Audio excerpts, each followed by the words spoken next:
Greetings, friends and fiends, and welcome to The Keep. I am Lindsay the Keeper, and it is my duty to protect this reality from eldritch horrors by reading tales from r/RPG horror stories. Romances in D&D can be a very interesting storytelling segment, if you are into that. There are so many ways you can make it work through the game, but this has to be agreed between either player to DM or player to player with DM's acknowledgement. That way everyone is on board. What's not okay is trying to force a fantasy relationship into a real life one. That's not how it works when playing TTRPGs, especially if it's the DM that's causing it. However, I also believe it gets worse when the person who is the crushee is taking full advantage of the situation and gets away with everything. From breaking rules to having more rewards or even being able to kick a player out because they don't get along. D&D is a cooperative game, meaning it involves other people. In this story, OP tells a tale about the DM having a huge crush on a lady player and all the things she was getting away with, making his experience with D&D a true horror story.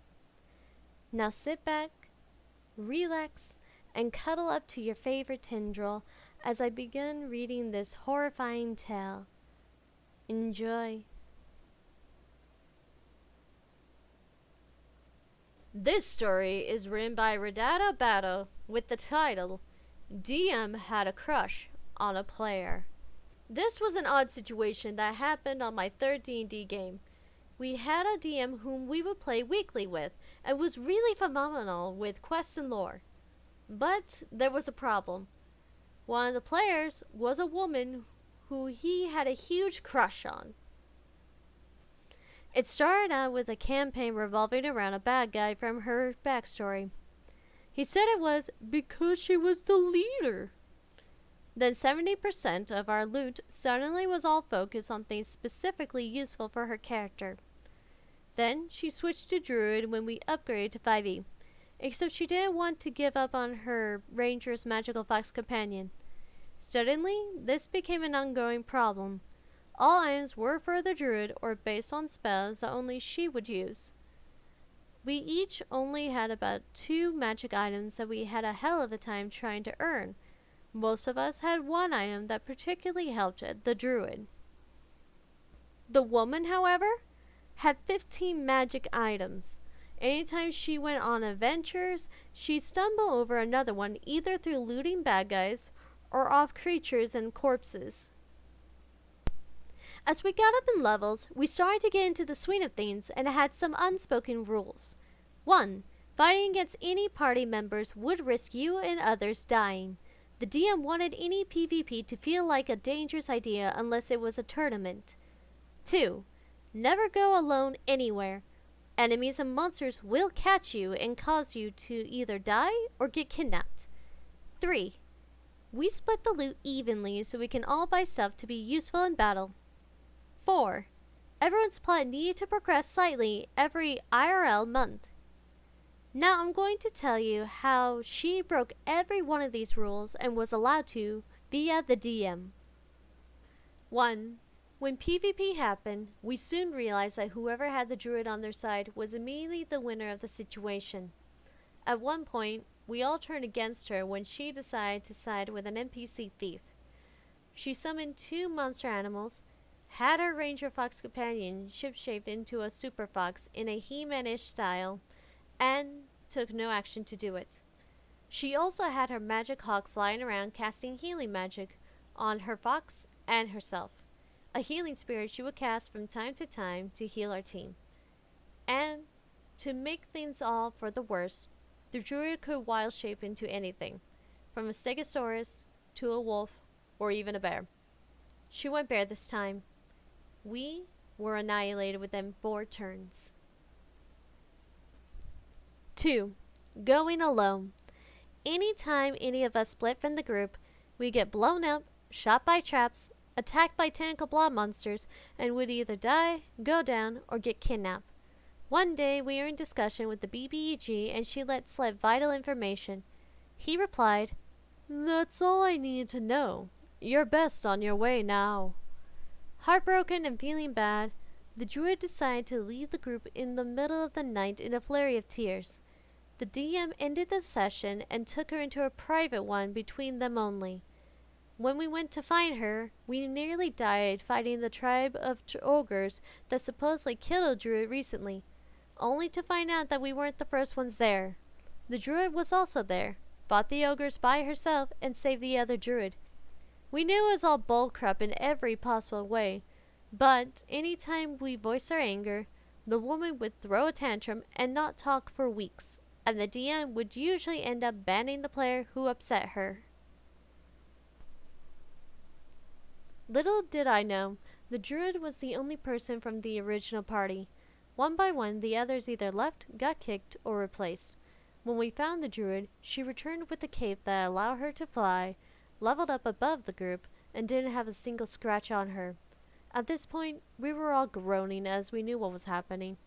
When we voiced how any of the other players that split the group had gotten destroyed, the DM explained, "Oh, that's because she went prepared and nobody else did." When the others disagreed, she threw a tantrum and we left our Facebook and Discord group, refusing to talk to her until the DM calmed her down. 3. Splitting the loot. As previously stated, about 70 to 90% of the loot were items and resources only the druid had real use of. Sometimes we'd go, "I actually want to sell this valuable item instead of the druid using it for spells."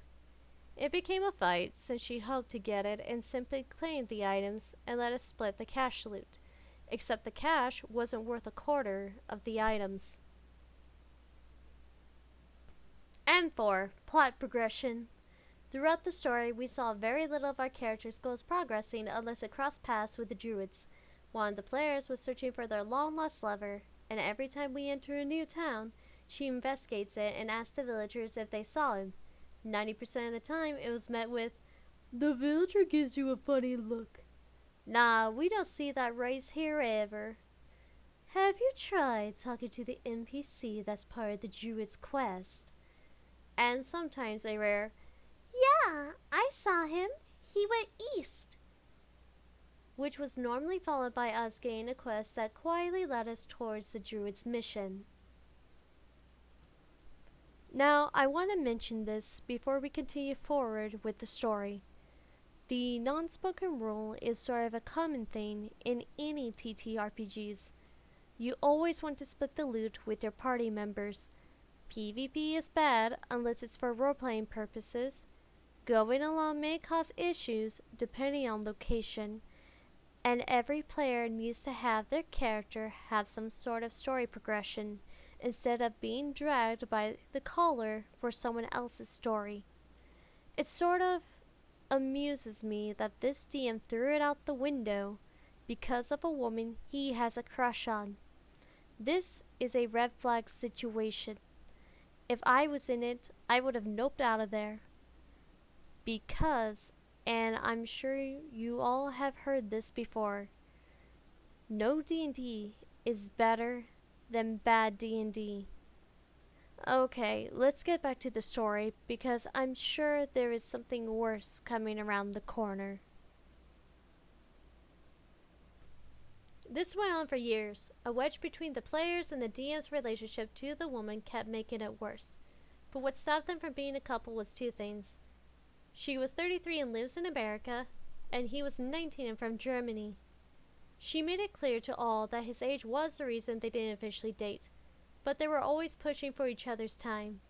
The DM claimed he nicknamed her girlfriend as a joke, but we knew it wasn't a joke, and though the romantic tension seems to be liked by both of them, it not only made people uncomfortable, it made the players uneasy in games as well. The DM even projected into this NPC who began dating the druid in-game. It got to the point where one by one, players left or got replaced on a monthly basis. After a whole new group was replaced around me, my time finally came. Wow, Okay, I can't do this with this character since I have the wrong expression, so let me change to this scene. I'm not going to tell you that you shouldn't date someone who is older or younger than you, to a degree. However, I am going to tell you that age does have a factor in it. This woman is 14 years older than the DM around the time OP was in the game, and she's pulling him along for this relationship in order to get what she wants. She knows exactly what she's doing, and it's wrong. Now, if the story is true, then I feel slightly bad for this DM, but at the same time, her reaction is making him react in a certain way in order to appease her, and that is equally bad. If you are at a table and you do see this going on, talk to the other players and have the group of you talk to the DM to point out the problems. The worst thing that could happen is that you get kicked out. But really, would you rather be stuck in a game like this, or have a chance to try and make the DM see what's really going on? Let me know in the comments below. Okay, that was a bit too serious for my blood, so here's a picture of me and my partner on our honeymoon. They're honestly the greatest. But don't worry, this reality is safe. I promise. Now, back to the story. One day, I felt like I wanted to be extra patriotic for the 4th of July and painted my character's mini red, white, and blue. Upon showing off the figure, the druid went ballistic.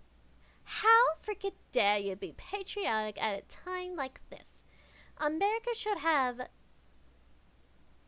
I am not finishing that sentence. Your character looks extra flammable this session. Might want to stay away from explosives. The druid went off as we argued on it back and forth. She felt patriotism ruined her enjoyment of the game, and political talk was not allowed at the table. I told her to pound sand. The players avoided the fight, so I confronted the DM to say something. He replied, "It's just her opinion. She didn't do anything wrong. She can voice her beliefs too. It's just creative discussion." At that point, I decided I wanted to leave if he wasn't going to confront her for it. Suddenly, I was banned from any room he or the druid was in, blocked from all of their profiles, removed from D&D Beyond shared content, and lastly, unfriended on Facebook by the DM in the most petty attempt to protect her.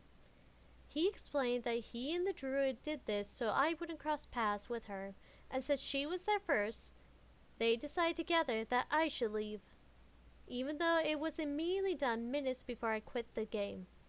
To this day, it is the biggest RPG horror I have ever seen. End of story.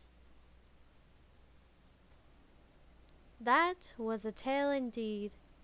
I know that you're probably wondering what happened to OP. Well, according to the comment section, he had tried finding new games, but decided to become a DM instead, and he's enjoying it. He's even ready to wear the Forever DM badge with pride.